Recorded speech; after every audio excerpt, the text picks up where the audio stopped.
Hey, what's going on, everybody? It's stoppage time, and I'm back. It's Friday, August 2nd, and I am coming to you from a new spot. Yes. I told you this was coming. You know what? Honestly, it's kind of an end of the summer, getting towards the end of the summer. Friday, I'm going to keep this stoppage time short. I just felt like as we turn the calendar into August, August is just historically kind of a transitional month. In my own life, I remember back when Riley, my daughter, was in school, and as a parent, as a dad, and August was the time when your brain started clicking into like prep for school and like when does school start and how do you adjust your work schedule to balance school and you know, what do you need to get ready for school and all that kind of stuff. What pre-season things happen for the kids at school in the couple weeks leading up to that. And I know just like this week, DMing with my niece a little bit and finding out, she starts soccer, club soccer starts again this weekend after kind of a 6-7 week break during the summer. So there's just that vibe in the air. I noticed some friends as parents posting this morning, like first day in kindergarten, first day back at school, new school year, like in different parts of the country, not here in California, where school doesn't start for a couple more weeks. But, in some parts of the country, people are starting school today or this week, next week, right? So it's a time of transition. It's also a time of transition just overall in the world, I feel like. And I've just kind of felt like this a lot lately, not just this week. So it's been a little bit on my mind. And I think the thing about transitions are that they're just huge opportunities, right? So in my case, I've got a few transitions that I've been living through for a period of time and then intensely kind of these last few weeks, which is a professional one. It's been kind of ongoing over the course of this year into late last year. And then the personal one, which is literally, get up and walk around a little bit. Literally, here I am in my empty apartment. Right, which you could probably hear echoing because it is so empty, because I have it largely unfurnished except for that cool new headquarters of the Storytellers Company, aka my kitchen table, which is how I like to work. But we got some Olympics going on back here, got the bedroom down the hallway, and then this just big empty room. But again, like personal transitions, professional transitions, they can be tumultuous, they can be stressful, they can be worrisome, they can cause all kinds of anxiety, and rightfully so in a lot of ways, right? But they also are just inherently great opportunities. Deanna, who is editing this stoppage time episode, as always, every week, made a passing comment to me when I sent her a photo of having set up the kitchen and setting up the workspace here in the kitchen. Again, like I have for years and years and years. She commented like, great new start, we're learning new lessons, right? And so there's just that inherent kind of enthusiasm and eagerness about something new. And the whole feeling, every bit of the feeling of the personal transition has been something new.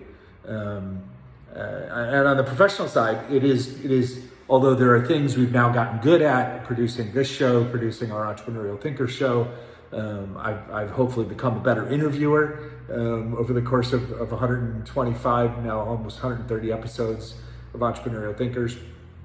People tell me I have, that's great. The guests seem to enjoy the experience. They say they do more and more, the alumni of our community. But even in that process, we're constantly learning new things. And then there are a bunch of other things that we're working on to bring to life once we've raised enough capital to be able to stabilize them. The process of raising the capital from you all, the community round that you've heard me talk about so much, or that now many of you have seen, right? That's a whole new journey. That's a new learning experience. So these are all opportunities. I had a great conversation with someone yesterday who's decided to invest in me and support us in what we're building with Storytellers Company in this community round that we're raising through WeFunder. And she just said, like, she's just excited to help support me doing more of what the world needs and what I'm great at, which is bringing positive energy and positive human stories to the table, like essentially being a positive voice for amplification of others, is the phrase that she used. And I was like, wow, that's incredible. Thank you for your generous spirit and for that commentary.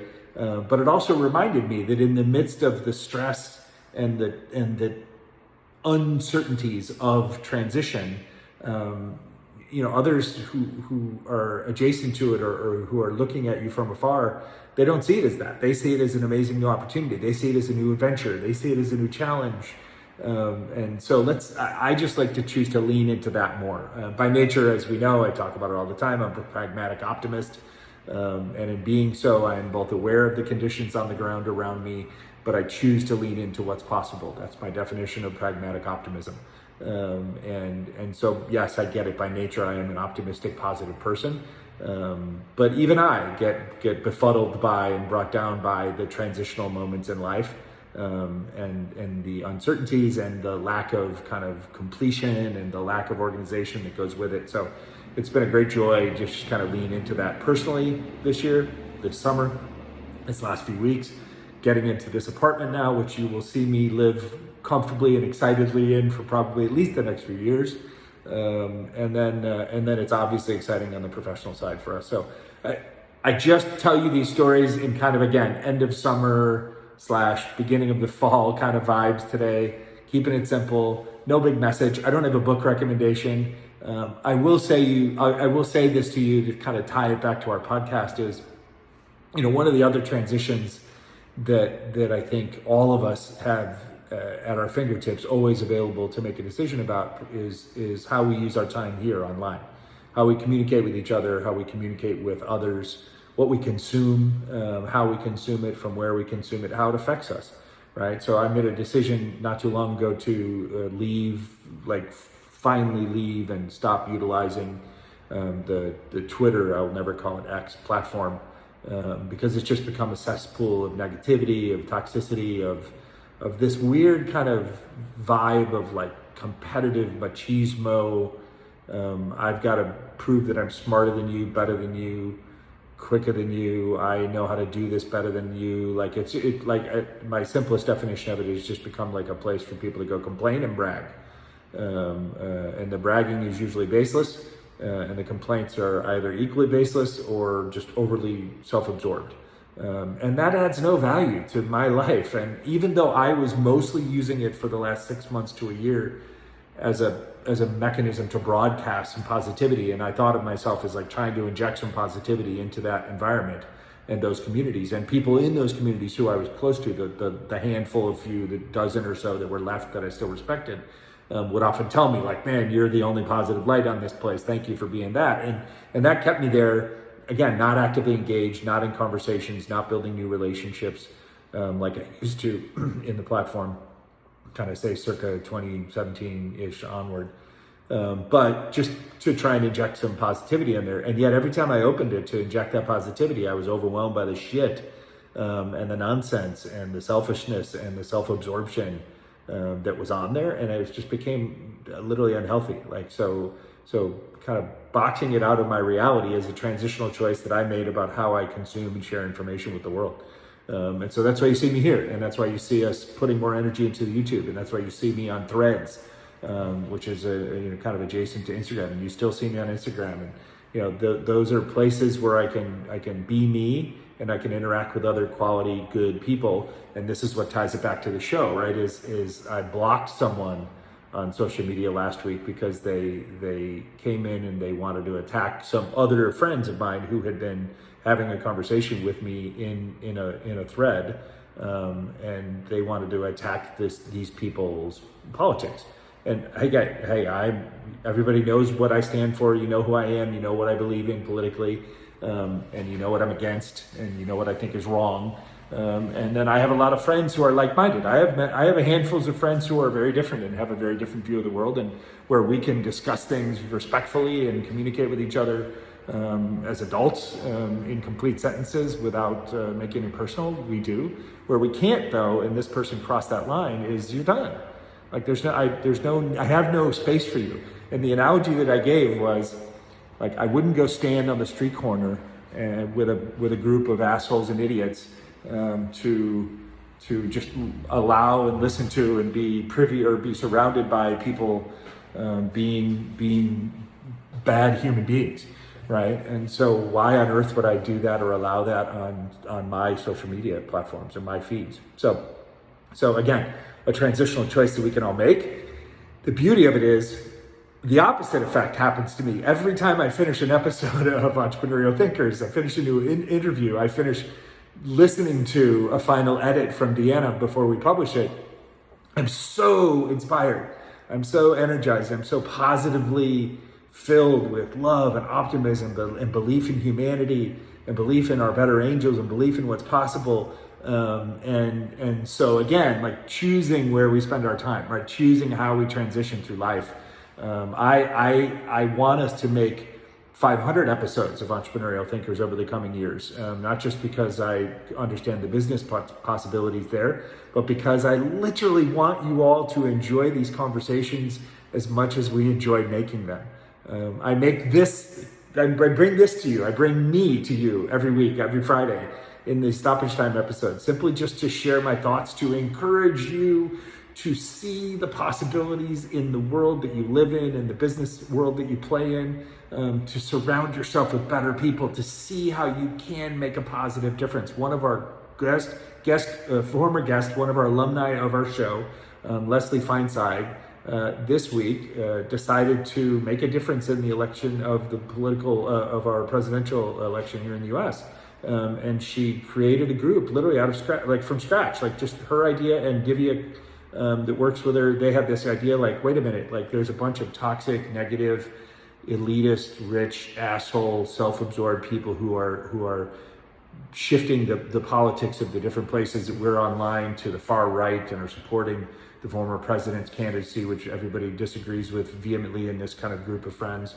And rather than just sit back and kind of complain about it and point fingers at like those guys, she literally set up a page and said like, all right, we're just going to set up a page. We're going to set up a group and we're going to say that we're venture capitalists who are supportive of the new nominee for the Democratic Party for Vice President Harris.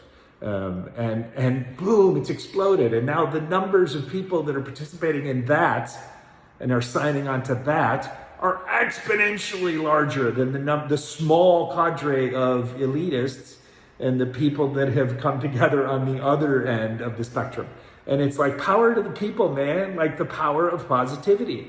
And I wasn't just proud of her because Leslie was an incredible guest and she's an alumnus of our community. And I'm grateful that I met her years ago and interviewed her way back in 2022 because she's always been this kind of a leader. She's always been this kind of a person that puts herself out there to stand up for what she believes in and stand up for others that have, that shared beliefs. Or the lesser of us. She's incredibly attuned and empathetic about standing up for people that deserve to be stood up for, right? And so to see her do that, like, was incredible. But it also just in present day circumstances just jazzed me up to believe that we can do good in the world, and that the world, we can shape it and bend it to our will of goodness and optimism and hopefulness and kindness and love and joy, against the will of the people who will just cynically, toxically try and drive us into the fucking ditch in service of their own ego. So anyways, that's it. This is Stoppage Time. I can rant all day. I'm not going to do that. I send you lots of love, peace, joy, and happiness, as I always do, in that stoppage time window between the end of your Friday and the beginning of your weekend. And maybe this week it's just with a little extra nudge to remember that you have the power to use your positivity, to use your optimism, to use your hopefulness, to thwart back kind of these negative, toxic things that are trying to take our world over and drive it in a different direction. We don't have to let this be the way it is. You can stand up for yourself, you can stand up for the people around you, and you can literally lead with a smile, lead with fucking joy in your heart, and goodness to your fellow man on a daily basis. And maybe the world might just turn out to be that better place that we know it's possible to be. So anyways.